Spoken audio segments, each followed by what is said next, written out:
RS brothers లో ఆషాఢం KG sale మళ్ళీ మొదలైంది. మరెన్నో క్రేజీ ఆఫర్స్ ఖైదీ చేయండి ఆర్ఎస్ బ్రదర్స్. మీదేమో ఇటు సైడ్ కడప సైడ్, అక్కడెక్కడో వైజాగ్ లో ఉన్న అమ్మాయి ఎలా సెట్ ఇన్స్టాగ్రామ్ అంతే మేడం. Just Instagram. మీకు ఇన్స్టాగ్రామ్ లో ఒక 100 మందో 1000 మందో 1,00,000 మందో ఫాలోవర్స్ ఉంటారు కదా, వై ఓన్లీ హర్? ఎందుకు ఆవిడ మాత్రం? ఫిల్టర్ చేశాను నేను ఒక 1 ఇయర్ ఫిల్టర్ చేశాను. అంటే ఇన్స్టాగ్రామ్ లో ఉండే అమ్మాయిలందరూ పేర్లు తీసుకొని కాదు నాకు మెసేజ్ రిక్వెస్ట్లు పెడతారు కదా, లవ్ ప్రపోజల్స్ ఏమన్నా చేస్తా ఉంటారు కదా. ఇన్స్టాగ్రామ్ మీకు అవి వచ్చేవా?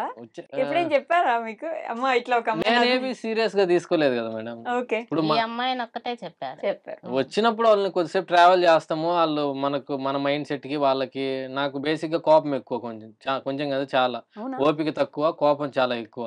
ఓకే, సో మనల్ని అర్థం చేసుకొని ఉండే అమ్మాయి కావాలి అనే ఉద్దేశంతో మనకి ఎవరన్నా రిక్వెస్ట్ పెట్టినా, ఇది వచ్చినా, ప్రపోజల్స్ వచ్చినా కొద్ది రోజులు వెయిట్ చేసి ఫిల్టర్ చేసి లాస్ట్ కు ఇక్కడ. అమ్మాయి పేరేంటి చెప్తారా నాకు? శిష్విక. ఓకే, ఈ చిక్కెంటుకల అమ్మాయి అని చెప్పేసి పిలవడం కూడా మీరు అలానే పిలుస్తారు కదా, ఎక్కడ పేరు అసలు చెప్పట్లేదు. అంటే లైవ్ లలో ఎక్కడైనా చెప్తాం కానీ ఇంకా క్యారెక్టర్ నేమ్ అదే కాబట్టి మేబీ అదే చెప్పాలి. ఇంకా మళ్ళీ కొత్తగా ఇంట్రడ్యూస్ చేస్తే అదే కొత్త క్యారెక్టర్ లాగా అనిపిస్తుంది జనాలకి. అదే చిక్కు అంటేనే వాళ్ళ మైండ్ లో ఒకటి ఎలుగుద్ది బల్బో, చిక్కెంటుకల అమ్మాయి రా. అందుకని చిక్కు. నిజం చెప్పండి, ఆ అమ్మాయిని తర్వాతే ఆ అమ్మాయిని అనుకున్న తర్వాతే చిక్కెంటుకల అమ్మాయి అని పెట్టుకున్నారు కదా? లేదు, చిక్కు అనే ప్రాసెస్ లోనే అమ్మాయి పరిచయం అయింది. ఇంకా కొంచెం చూడడానికి అట్లా ఉంది కాబట్టి మేబీ పెట్టినామేమో. ఎట్టా అది అట్లా కలిసిపోయింది మేడం, తెలియదు. మీరు విన్నారా ఇప్పుడు ఏమన్నారు? క్వశ్చన్ కే ఆన్సర్ అలానే వచ్చింది. ఆయన ఏమన్నాడు? చిక్కెంటుకల అమ్మాయి అంటే చూడడానికి అలానే ఉంటది కదా, అందుకే పెట్టానని అన్నారు. మీరు ఇప్పుడు ఆ పేరు ఆవిడ చూస్తారు కదా ఇంటర్వ్యూ, చెప్పండి మీరు తర్వాత. చిక్కెంటుకల అమ్మాయి లాగా కనిపించావు నువ్వు, నేను అందుకే పెట్టాను ఆ పేరు అన్నారు. ఇప్పుడు మీరు నేను గొడవ పెడుతున్నాం ఇద్దరికి. ఏం కాదు, మేము రోజు కొట్లాడుకుంటానే ఉంటాం. అమ్మాయి ఏం అనుకోదా? ఏం పట్టించుకోదు, రోజు కొట్లాడుకుంటానే ఉంటాం. అదేం పెద్ద రోజు కొట్లాడుకుంటారు నిజంగా? మామూలే, ఎవరికి సరదాగా అంతే. అమ్మాయి ఏమో ఏం పట్టించుకోదు. మరి సెకండ్ మనం పెళ్లి చేసుకున్నప్పుడు కూడా ఎక్కువ మందిని పిలవలేదు, కనీసం మమ్మల్ని కూడా పిలవలేదు, సబ్స్క్రైబర్స్ ఎవరిని పిలవలేదు. మేడం ఒకటి నేను లైవ్ లో చెప్పాను, ఇంకా చేయలేదు ఆ పని. నేను ఎక్కువ హడావిడిగా ఎక్కువ ఖర్చు పెట్టి నా కళ్ళు మూసి తెరిస్తే అయిపోద్ది పెళ్లి. దానికోసం నేను లక్షలు ఖర్చు పెట్టాల్సినంత అవసరం లేదు. ఫస్ట్ ఆఫ్ ఆల్ నా దగ్గర డబ్బులు లేదు. నాకు హాస్పిటల్ ఖర్చు, ఇది ఖర్చు, ఇవే నాకు ఆ అమ్మాయికి సరువు తీపడానికి నా దగ్గర ఉన్నట్టు నేను దాచుకున్న డబ్బులంతా అయిపోయినాయి. First point. ఇంకా నేను ఎక్కువ లక్షలు ఖర్చు పెట్టి చేసుకోవాలనుకుంటే చేసుకోవచ్చు, బట్ అంత అవసరం లేదనిపించింది నాకు. అరే నేను ఇప్పుడు ఫర్ సపోజ్ ఇంత అనుకుందాము, దీంట్లో నేను పెళ్లి ఆర్భాటంగా చేసుకునే దాని బదులు ఒక సగం పెళ్లికి పెట్టుకుని ఒక సగం ఏదన్నా అనాథాశ్రమంలో పిల్లలకి ఏమన్నా ఒక పూట మా అన్న పేరు మీద కానీ, నా బర్త్డే కానీ ఏదో ఒక పూట పిల్లలకు పెడితే తృప్తిగా ఉంటది కదా, వాళ్ళతో పాటు కలిసి భోజనం చేస్తే వాళ్ళకి ఒక పూట పెడితే అక్కడ అయ్యే ఖర్చు ఏదో ఇక్కడ పెడితే నాకు బాగుంటది అనిపించింది. సో అందుకని సింపుల్ గా చేసుకున్నా. ఆగస్ట్ లో కానీ అట్లా ప్లాన్ చేయాలి అంటే, యాక్చువల్గా మేలో అట్లా ఇద్దాం అనుకున్నా కానీ అనాథాశ్రమంలో ఈ సెలవులకు ఊర్లకు వెళ్ళింటారు కదా, సో స్కూల్స్ ఓపెన్ చేసినాక వెళ్దాంలే అనుకున్నాము. సో అది కొద్దిగా పోస్ట్ పోన్ పడింది. ఇంకా ఆగస్ట్ లో గానీ అట్లా ప్లాన్ చేయాలి మేడం. మంచి ఆలోచన. ఏముంది ఇప్పుడు పెద్ద హంగు ఆర్భాటాలు పెట్టి చేసుకునే ఏమొస్తుంది? ఏం రాదు, ఫోటోలు వస్తాయి ఒక 4. ఆ ఫోటోలు పిల్లలకు కొద్దిగా అన్నం పెడితే కొద్దిగా వాళ్ళు కడుపు నిండా నేనేమో తింటారు. చెప్పా మేడం, మళ్ళా చేసుకోరు కదా, మన శక్తికి తగ్గట్టు మనం బాగానే చేస్తాము, ఇబ్బంది లేదు, నీకు 5 లక్షలైనా నేను పెడతానని చెప్పా మేడం. వినలేదు మా అబ్బాయి. అమ్మ చూడండి, మీకు ఫస్ట్ నుంచి కూడా ఏది తక్కువ కాకూడదు, అన్ని ఇవ్వాలి. ఒక వయసు వచ్చిన తర్వాత డబ్బులు ఖర్చు పెట్టాలంటే ఆలోచన కొద్దిగా, నేను ₹1 పెట్టాలంటే 100 ఆలోచిస్తా మేడం. నా ఎంబీఏ సిరీస్ చూస్తే కొంచెం అర్థమైద్ది వ్యాపారం. అంటే రియల్ లైఫ్ లో మరీ అంత ఉండదు కానీ అనవసరమైన వాటికి అంత అవసరం లేదు. దీని బదులు యూజ్ అయ్యేది అన్న ఇంకోటి తీసుకోవచ్చు కదా. ఇప్పుడు మైండ్ అట్టు వెళ్తుంది. ఒకప్పుడు అయితే దుబారుగా ఖర్చు పెట్టేవాడిని. ఇప్పుడు కొంచెం డబ్బులు ఆదా చేయాలి. ఖర్చు పెట్టడానికి ఫస్ట్ చేతులు రావట్లేదు. ఫస్ట్ పాయింట్ వృధాగా భయం వేస్తుంది. ఒక సర్టెన్ పాయింట్ వచ్చాక భయం వేస్తుంది. అప్పుడు పేరెంట్స్ పెట్టరా ఏం కాదు ఖర్చు పెట్టినా. ఇంతకు ముందు నేను మా అమ్మని అడిగి డబ్బులు ఇప్పించుకొని జలసాలు చేస్తా ఉన్నా. ఇప్పుడు నేను సంపాదించినప్పుడు మా అమ్మ కానీరా ఏమైంది ఏం కాదు కానీ అంటేనే వద్దులేమ్మా ఇన్ని దనుకోదానుకుంటాయి. అంటే మనం సంపాదించి మన చేతిలో ₹1 పుట్టడం స్టార్ట్ అయిన తర్వాత తెలుస్తుంది కదా రూపాయి ఎక్కడి నుంచి పుడుతుంది, దానికోసం ఎంత కష్టపడుతున్నా నేను, ఒక్క సెకండ్ లైఫ్ చేస్తే ఎలా, మళ్ళా నేను అంత కష్టపడాలి ఆ రూపాయి కోసం అని ఉంటది కదా. సో అందుకు అప్పటి నుంచి ఆలోచించడం ఆలోచించడం మొదలు పెట్టాను. నైస్. అప్పటిదాకా అమ్మే కదా సంపాదించేది, పెట్టేద్దాం ఏం ఏ కాదన్నట్టు కొడుకైనా బేసిక్ గా అట్లే ఉంటాడు. మనకి టీనేజ్ ఆ వయసులో చిల్లర కొద్దిగా అటు ఇటు తిరుగుతా, అందరిని అనట్లేదు నేను, మళ్ళా కొంత ఉండేవాళ్ళు, నేను అట్లే ఉన్నా కొద్దిగా. టీనేజ్ అప్పుడు కొద్దిగా అల్లరి చిల్లర జులాయిగా అటు ఇటు డబ్బులంతా బాగా ఖర్చు పెట్టడము, ఎంజాయ్ చేయడము, తిరగడము. సో ఒక ఏజ్ వచ్చిన తర్వాత అన్ని ఆపేసి సెట్ అయిపోయింది. సమాజమే మనకు పోను పోను నేర్పించేస్తుంది. అది మాత్రం నిజం. ఖచ్చితంగా. నాకైతే సమాజమే నేర్పించింది అన్ని. మీరు నేర్పించలేదమ్మా? అంటే వీళ్ళు చెప్పితే మనం జోక్ ఊరికే అడిగా. తల్లిదండ్రులు చెప్తే ఎప్పుడు వినరు. ఫస్ట్ పాయింట్, పిల్లలు అన్నదమ్ములు దెబ్బ పడాలి, దేవునికైనా దెబ్బే గురువు అంటారు కదా. అట్లా బయట తగిలితే వాడికే వాడు తెలుసుకుంటేనే, ఎక్స్పీరియన్స్ అయితేనే తెలుసుకోగలుగుతాడు ఏంటి అనేది, వాట్ ఈస్ లైఫ్ అనేది కొద్దిగా ఐడియా వస్తుంది. ఓకే. కానీ మీరు యూట్యూబ్ పెట్టిన తర్వాత మీ గ్రోత్ కల్లారా చూసిన వ్యక్తులు చాలా మంది ఉంటారు. అంటే బైక్ నుంచి కారుకి వచ్చారు. మీ అమ్మ మీ చెల్లి పెళ్ళికి మొత్తం బంగారం అంతా తీసిస్తే మీ అమ్మని తీసుకెళ్ళి మళ్ళీ లేదు మా అమ్మకి ఏం లేదని చెప్పేసి మీరు మీ మమ్మీకి బంగారం కొనిచ్చడం కానీ, లేకపోతే మీ వైఫ్ కి బంగారం కొనిచ్చడం కానీ, మొన్న ఈ మధ్య ఏదో గిఫ్ట్ కూడా ఇచ్చినట్టున్నారు కదా, ఇలా కొనిచ్చడం, ఒక్కొక్క రూపాయి కూడబెట్టి దాచిపెట్టి వాళ్ళకి ఇచ్చేస్తుంటే మీ మీద మీకు కొంచెం గర్వంగా ఏమైనా అనిపిస్తుంది అట్లా?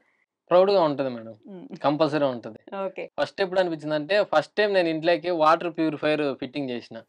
ఆ రోజు ఏదో 10,000 పెట్టి చేయించినా కూడా ఏదో ఇది వచ్చే, అంటే నా డబ్బులతో నా సొంతతో వస్తువు ఇంట్లోకి తెచ్చినాను, మనం పెద్దలమైన అనుకొని వెనక్కి తిరిగి అట్లా ఉంటది, కొద్దిగా ప్రౌడ్ మూమెంట్ ఉంటది. ఓకే. మీరే చూసుంటారు కదా కష్టపడే స్టేజ్ నుంచి ఒక్కొక్కటి కొనుక్కుంటున్నారు. ఫస్ట్ కార్ కొన్నప్పుడు ఎలా ఉండింది ఆ మూమెంట్?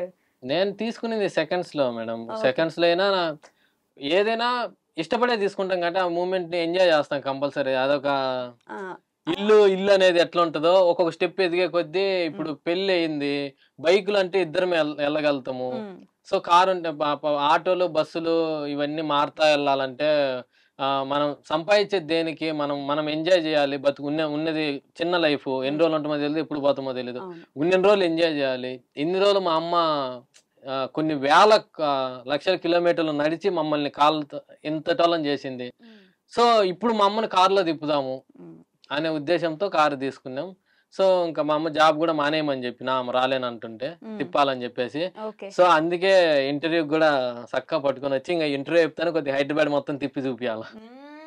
ప్రౌడ్ గా అనిపిస్తుంది అమ్మ అంటే కొడుకు చిన్నప్పటి నుంచి ఇట్లా చూసి? చాలా హ్యాపీగా ఉంది, చాలా సంతోషంగా ఉంది, గర్వంగా కూడా ఉంది మేడం. నిజంగా మనం బిడ్డలకు మనం సంపాదించి ఇవ్వడం కంటే బిడ్డలు మనకి ఇవ్వడం అనేది చాలా గొప్ప విషయం మేడం. నడుచుకుంటూ తిరిగే వాళ్ళ మీరు? ఎప్పుడు నడిచే చేసేదాన్ని నేను, ఎన్ని 4 డ్యూటీలు కూడా చేసేదాన్ని నేను అప్పుడు. మా మమ్మీ రోజుకి 10-20 కిలోమీటర్లు తిరుగుతానే ఉంటది, ఊరంతా తిరుగుతానే. అప్పుడు 4 డ్యూటీలు చేసేదాన్ని నేను. అబ్బో, ఒక డ్యూటీనే నమ్ముకోలేదు నేను, ఎప్పుడు నడిచే వరకే నేను చేసేది, ఎప్పుడు నడుస్తానే ఉంటాను. నడిచి అటు తిరిగి ఇటు తిరిగి మళ్ళీ ఎవరినైనా మార్చాలి, అదే ఆడపిల్ల గురించి మార్చాలంటే నడవాలి, ఇటు మీరు పనికి పోవాలంటే నడవాలి, పొలం పని అంటే నడవాల్సిందే.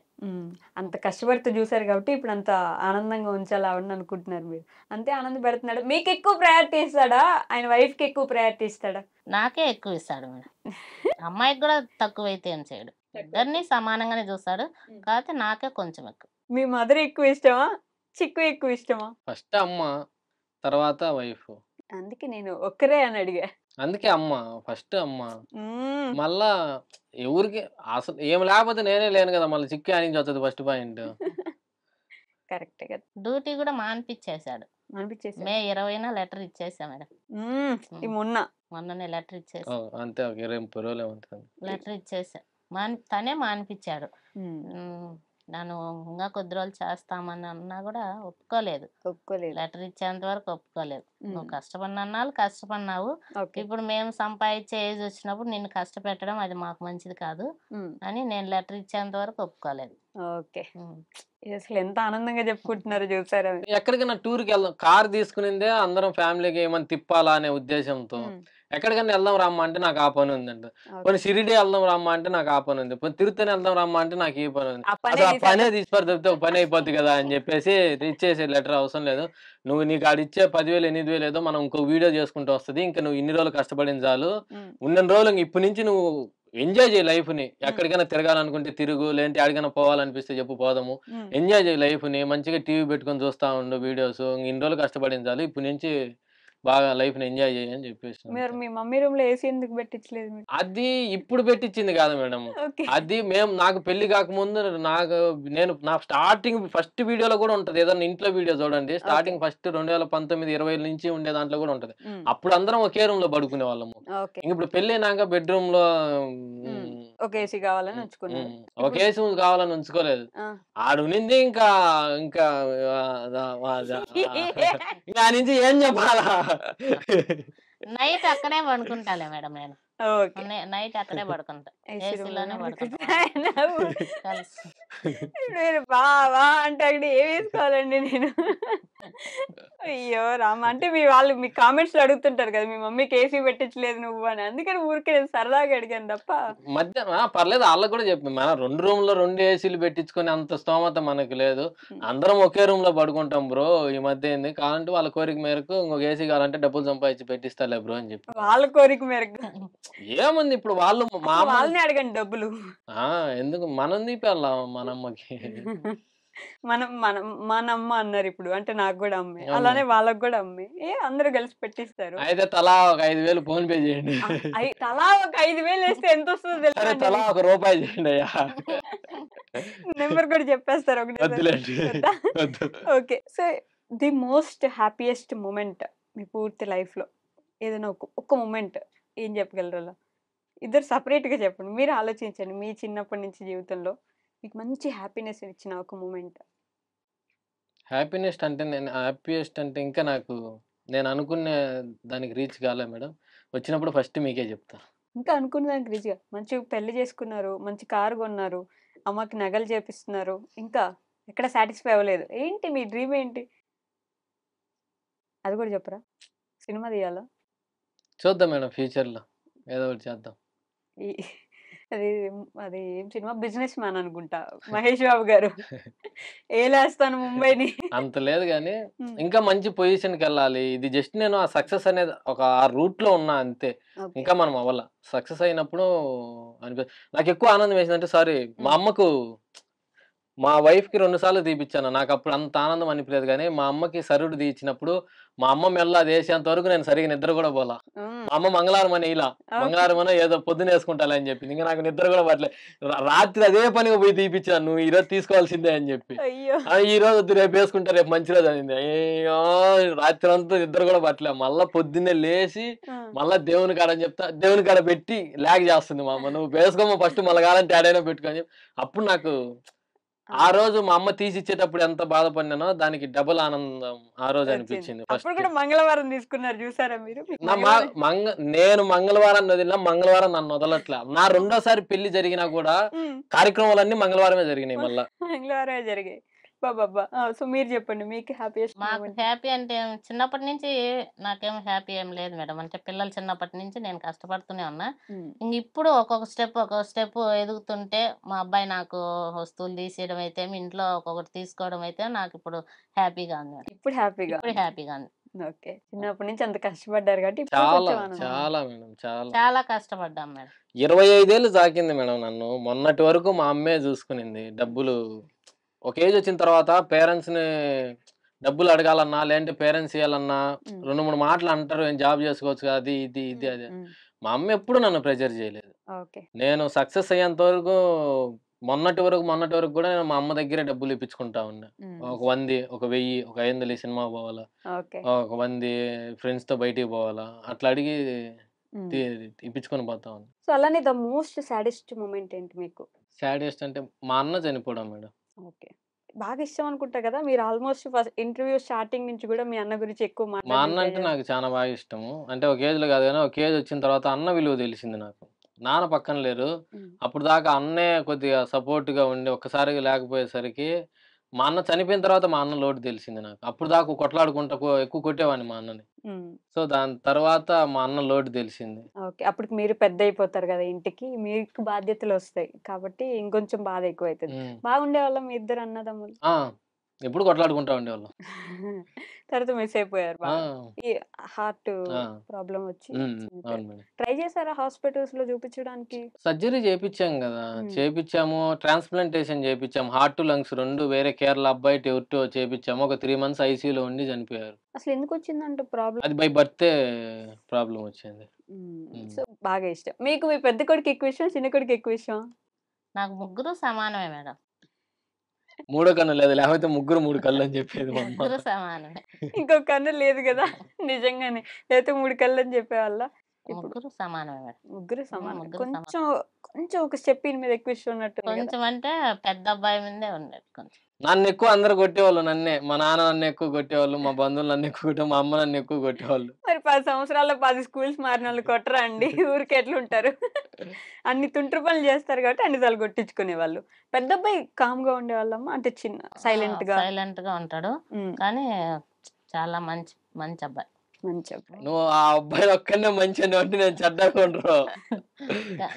అట్లేం లేదు, ఆ, బాగుంటాడు అంతే. బాగుంటాడు అంతే, తప్పలేదులేండి. కొంచెం మరీ అండి మీరు మొత్తం ప్రేమ మీకే ఇస్తే ఎలాగా? కొంచెం ఆయన నేను కూడా జోక్ మేడం, అంతే, నేనేమనలేదు. జోకా? ఆ, ఓకే. సో 999 ఇండియా పెట్టిన తర్వాత, యూట్యూబ్ చేస్తున్న తర్వాత ఒక క్వశ్చన్ అందరికీ ఉంటది, ఎంత సంపాదిస్తున్నారు యూట్యూబ్ నుండి? ఆడవాళ్ళ వయసు మగాళ్ళ సంపాదన అడగకూడదు. సరే మిమ్మల్ని అడుగుతాను, ఎంత సంపాదిస్తున్నారమ్మా 999 ఇండియా మా అనేది? అమ్మకే తెలియదు మేడం. నాకే చెప్పడు మేడం. సీరియస్లీ? ఇప్పుడు చెప్పా? ఏడ చెప్పొద్దు అనే విషయం చెప్పిన. అయ్యా అయ్యా, ఎందుకండి ఇంత దారుణాలు ఎందుకు? మీరు అనుకునే అంత లక్షలేం రావలేదు మేడం. ఇప్పుడు ఏదో బతకగలిగేంత సరిపోతా ఉంది. ఒక నెలకు ఒక ఐఫోన్ కొనొచ్చా? అంత లేదులేండి మేడం. నేనే ఫోన్ వాడుతున్నానో చూస్తే మీరు ఆ మాట అనరు. చిన్న ఫోన్ చిన్న ఛానల్స్ వాళ్ళే మినిమం ఐఫోన్ కొనేది అంత డబ్బులు మంది వస్తాయని షార్ట్స్ చెప్తారు. ఛానల్ మేడం, లెంత్ వీడియోలు కాదు. పెడుతున్నారు కదా ఈ మధ్య, షార్ట్స్ కి ఏమొస్తుంది మేడం? లెంత్ వీడియోస్ కూడా పెడుతున్నారు కదా. లెంత్ వీడియోస్ బ్లాగ్స్, నేను పెళ్లి బ్లాగ్స్ ఒకటే ఒక నెల పెట్టాను అంతే. ఇప్పుడు ఒక నెలలో వచ్చిందని అన్ని నెలలు రావు కదా మేడం. అంతే. సర్లేండి, బానే సంపాదిస్తున్నారు. పర్లేదు, కొంత బాగా సాగుతుంది, ఏ డోకా లేకుండా ఆ. ప్రశాంతంగా పోతాను. ఇప్పుడు లాస్ట్ ఇంకొక క్వశ్చన్ ఉంది నాకు. పెళ్ళి అవగానే గుండె ఎందుకు చేయించారండి? అసలు పెళ్లి కూతురికి గుండె చేయించడం అనేది, మొన్న వీడియోలో కూడా అమ్మ అసలు నీ పిల్లని గుండె ఎందుకు చేయించిన, ఆ పిల్లకి చెప్పు ముందు అని అన్నారు, గుర్తుందా? అవునవును. నాకు కూడా గుర్తుంది. అసలు గుండె ఎందుకు చేయించారు చెప్పండి? తిరుమల పోయినాం మేడం, ఇచ్చేసినాం అంతే. కొత్త పెళ్లి ఫస్ట్ కూతురికి. తిరుపతికి పోయినాము, ఆ, తిరుగుతా ఉన్నాము. సరే తిరుమల పోదాం అనుకొని అట్టించి అట్టే తిరుమల పోయినాము. సో తిరుమల పోయినాం కదా, దర్శనానికి కూడా పోదాంలే అనుకొని దర్శనానికి పోయేదాంలో సరే దర్శనానికి కూడా పోతున్నాం కదా అని చెప్పేసి హెయిర్ ఇచ్చేసినాం. మీరు ఇవ్వడం ఓకే, ఆ అమ్మాయితో ఎందుకు ఇప్పించారు?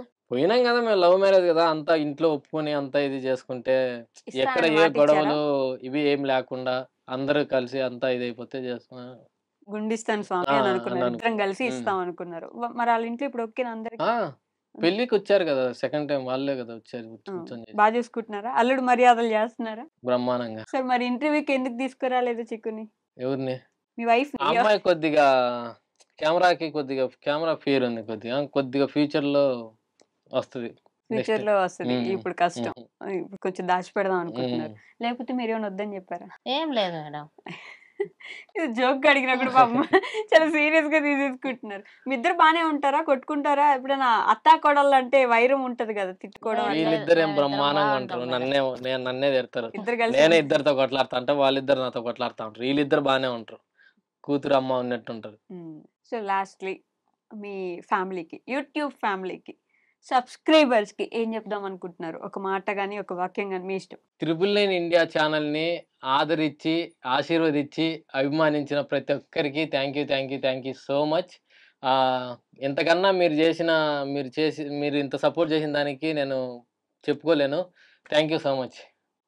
మీరేం చెప్తారు? 999 ఇండియా ఛానల్ని అందరూ అభిమానించినందుకు ప్రతి ఒక్కరు మా అమ్మ సూపర్ అని అంటుంటే నాకు చాలా హ్యాపీగా ఉంది. అందరూ ఇలాగే ఉండాలని కోరుకుంటున్నా. నేను కూడా కోరుకుంటున్నా మీరు ఇలానే ఉండాలని, ఇంకా మంచి మంచి వీడియోలు చేయాలని, మమ్మల్ని రోజు నవ్వించి ఒక సెకండ్ ఒక నిమిషము మా అందరికి ఆయుష్ పెంచాలని చెప్పేసి మనస్ఫూర్తిగా కోరుకుంటున్నా. థ్యాంక్ యూ సో మచ్ ఇక్కడ దాకా వచ్చినందుకు. మీరు ఎందుకు అలా ఊరికి తలుపుతున్నారు? నాకు అదొక అలవాటు, కాళ్ళు చేతులు ఊగుతా ఉంటాయి, అదొక హ్యాబిట్ మేడం అంతే. Okay thank you so much అమ్మ. Thank you madam. Thank you.